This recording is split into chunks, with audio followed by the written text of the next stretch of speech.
Hi friend, இன்னைக்கு Monday afternoon என்ன லஞ்சுன்னு பார்க்கலாம் வாங்க. என்னடா லஞ்சுன்னு சொல்லிட்டு வெங்காயத்தை காட்டுறேன்னு பார்க்குறீங்களா? இந்த வெங்காயத்துக்கு பின்னாடி 2 in 1 ப்ராசஸ் கதையே இருக்கு.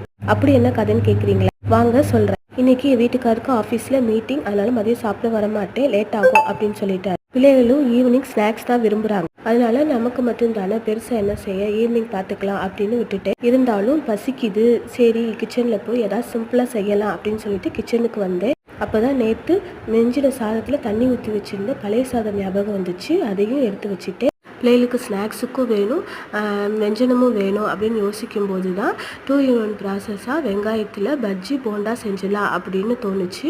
டக்குன்னு ஒரு 4 வெங்காயத்தை எடுத்து தேவையான மசாலு மாவு வகையெல்லாம் கலந்து வெங்காயம் போண்டா வெங்காய பஜ்ஜி செஞ்சுட்டேன். அவ்வளோதான், வெங்காய பஜ்ஜி வச்சு கஞ்சி சூப்பராக சாப்பிட்டாச்சு. பிள்ளைகளுக்கும் ஸ்நாக்ஸுக்கும் போண்டா கொடுத்துட்டேன். அவ்வளோதான். இதுதான் 2 in 1 ப்ராசஸ் கதை. இப்படி உங்கள் வீட்டில் நடந்திருக்கா அப்படின்றத கமெண்ட் பண்ணுங்கள். அப்படியே சப்ஸ்கிரைப் பண்ணுங்கள். டாடா.